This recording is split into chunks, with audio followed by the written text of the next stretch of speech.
Welcome to Marketplace Finds, where we show off some crazy and interesting cars for sale, judge what we think of the price, then order it in our tier list. This sad 1987 Mustang looks like it crawled out of a post-apocalyptic demolition derby. It used to be a Georgia police car. Now it serves tetanus and protects absolutely nothing. Up front, no lights, no grille, no bumper, just a radiator held in by a ratchet strap, exhaust sticking out the hood, and there's a roll bar that somehow makes it even more dangerous. The interior is just a battery strapped down and wiring everywhere. They want $4,500, which is only half as delusional as a seller who thought an F650 wasn't big enough. And of course, it's been stretched with an extra set of doors attached, perfect for a chain-smoking oil-filled exec's family. There's chrome everywhere, such as the grille, tanks and stacks. Out back, you get a huge carpeted bed that definitely hasn't seen a day of work. The inside is surprisingly even more unhinged, as you're greeted by a full ostrich interior. It feels like you've stepped into a high-end cigar lounge that also sells diesel performance parts. At $140,000, it's not practical, it's not subtle, and nowhere near as cool as this Honda Del Sol. This one is a 1997 model, and like all unique cars have developed a bit of a cult following and have been going up in price. From the front, it's rocking an aftermarket hood with aggressive scoops, like this little 1.6 litre D series is secretly planning a 700 horsepower comeback tour. The paint is definitely a choice, one I wouldn't have made, but it doesn't look bad, just a little odd. It was likely done because this Del Sol has done over 175,000 miles, but for a 90s Honda, that's just broken in. You've got red matching seats, but upon closer inspection, the seats look like they're covers of some sort, so I'm guessing they aren't as pretty underneath. The seller's after $6,900, and although it's done a fair distance and isn't the more sought after trim version, I'm sure it'll still sell at this price. But I can't say the same for the seller who took a standard 4-door Wrangler and decided it wasn't enough. So now it's stretched, triple axled, sitting on 37-inch tires and covered in far too much body armor. The parts list reads like a big receipt. Let's talk about the elephant in the driveway, the third axle. If this is a true functional 6x6 setup with power running to that rearmost axle, that's actually impressive. A properly engineered 6-wheel drive Wrangler is undeniably cool and legitimately unique, but if that rear axle is just a tag-along with no drivetrain connection, then it's essentially an extremely expensive visual extension. Considering the seller doesn't actually mention anything about a drivetrain conversion, I'm leaning toward that third axle being more decorative than driven. Moving to the interior, it all looks comfy and clean, with your usual black leather with diamond stitching, and of course a Starlight headliner. Other than that, they have crammed 2 extra seats in the back, which I just know would be a challenge to get in and out of after a few beers. The asking price is $75,000. The question is whether it buys 6-wheel capability or just 6-wheel presence, because either it's priced very well or not at all. But it's definitely not getting as much attention as this Hyundai, according to its seller, who claims it's a show car. I think he meant a slow car.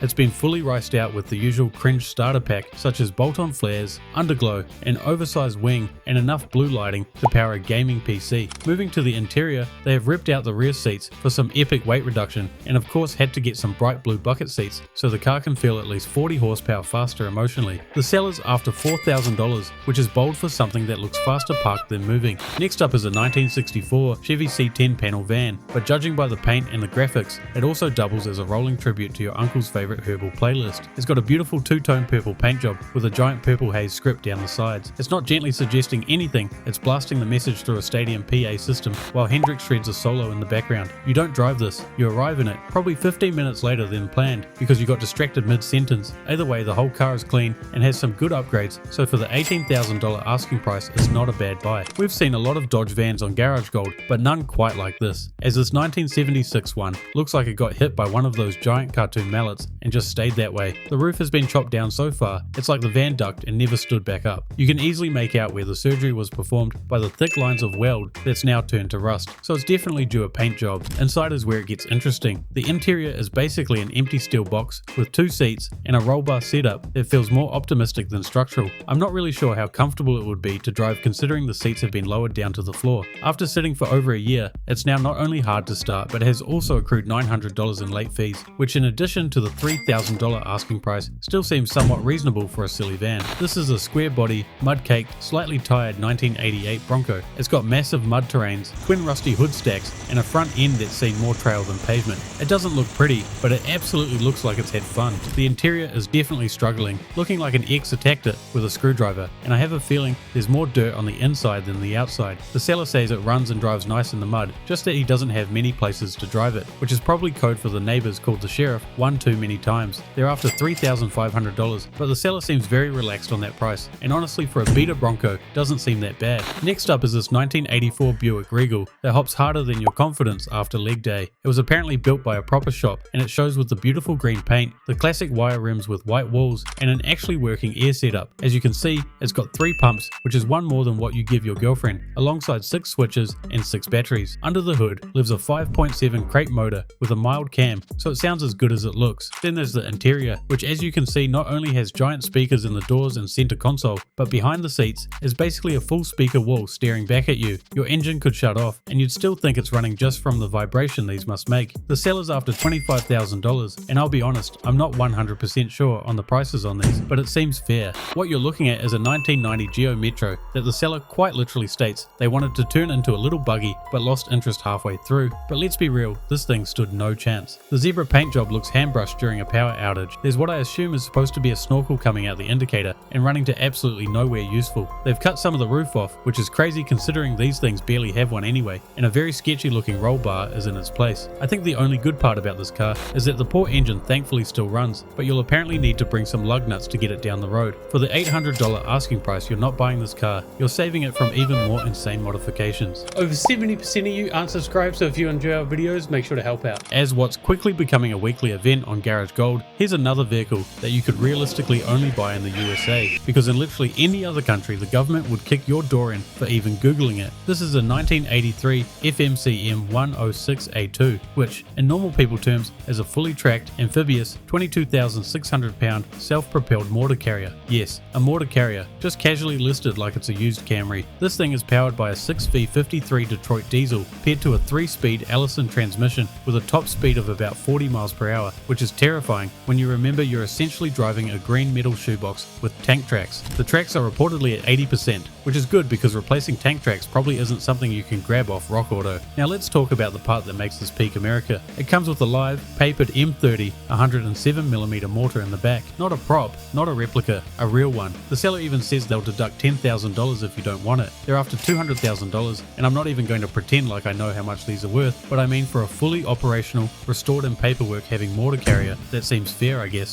Next up is a 1999 Dodge Dakota, and you know how some builds are intentionally rough. This one lives in that grey area where you genuinely can't tell if it's art or if the painter clocked out halfway through. I understand this is a style, but this one looks like the owner's kid found a block of sandpaper and went feral on it. However, underneath the questionable art project, this thing is actually pretty legit. It's a real RT with the 5.9 Magnum V8 and just under 86,000 miles, which for one of these is basically adolescence. It's bagged properly too, with a list of genuinely expensive components and not the classic 2 Harbor freight compressors and a dream type of setup. Inside is surprisingly normal, with the classic grey cloth seats, and even the bed has been lined with some nice wood paneling. The seller's after $7,800, and sure you won't be doing any off-roading or real work with it anymore, but at least it's dodged the dodge rust that usually plagues these. This is a 1971 Chevy C10, and instead of going the usual patina and LS swap route, the owner decided to make it haunted. The first thing you notice is that hood. It's got this full airbrushed Grim Reaper in the fog situation going on. It looks like the cover art for a 2006 metal band called Silent Carburetor. I'm not even mad at it, it's actually pretty well done, but down the sides it gets even better. We've got a full cemetery mural running down both sides, and instead of names on the tombstones, it's stacked with logos from all the major car brands. And the best part, under every single one it says Rust in Pieces, which is hilarious until you remember this is still a 70s Chevy. Under the hood though, it's not just spooky vibes, it's packing a fresh built 454 big block, so while the outside looks like it's ready for a seance, mechanically it's actually pretty serious. The interior's had some upgrades too, such as new carpet, door panels and seats, but best of all has to be the casual Grim Reaper staring into the passenger's soul. The seller's after $15,000, and sure the paint job's not everyone's style, but that's honestly a good price. The good old Dodge SRT4, the car that you either wanted when you were in high school or you were the kid making fun of the kid who wanted one. Let's address the paint first, because you physically can't ignore it. The paint is that full comic book, cel-shaded style with thick black outlines and fake scratches, the whole Borderlands vibe, and honestly it actually looks pretty decent. The seller even put clear coat over it, which is a big win because most of these Sharpie core builds fade into a chalky mess after one summer. That said, it's still rocking the classic riveted over fenders, and no matter how good the paint is, those bolt-on arches always look terrible. Mechanically though, it's got a new turbo, a built motor with a full exhaust among many other upgrades, and it even comes with a spare transmission, which feels both generous and slightly concerning. It does need some work, but for the $4,500 asking price, honestly seems like a decent buy.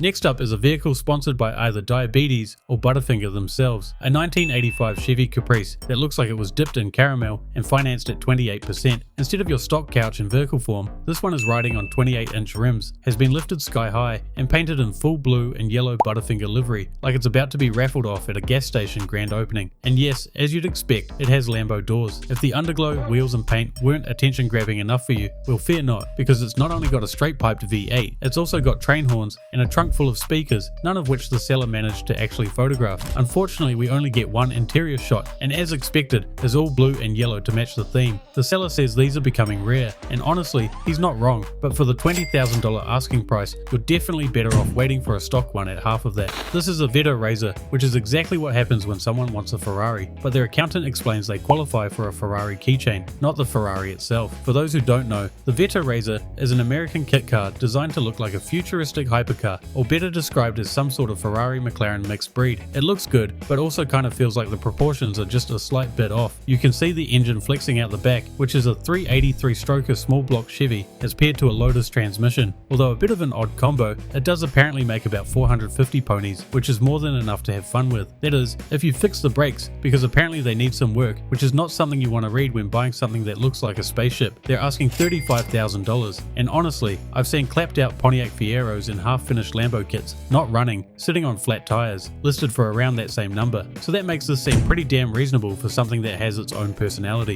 Before side-by-sides, before Raptors, before everyone financed a 72-month Can-Am they use twice a year, there were these sandrails. Back in the 60s and 70s, people figured out that the humble Volkswagen Beetle was basically the perfect donor for desert stupidity. You'd rip the fiberglass body off, keep the rear-mounted air-cooled engine, weld up a lightweight tube chassis, throw some paddle tires on it, and suddenly you had a dune weapon that weighed about as much as a fridge. This 1968 sandrail is exactly that formula, and it thankfully looks like it's been decently built. The seller wants $10,000, which is on the higher end of what these go for, especially because it's still running the air-cooled engine out the back. Here's how the final tier list ended up. Let us know what we got right, what we got wrong, if there's anything you change around.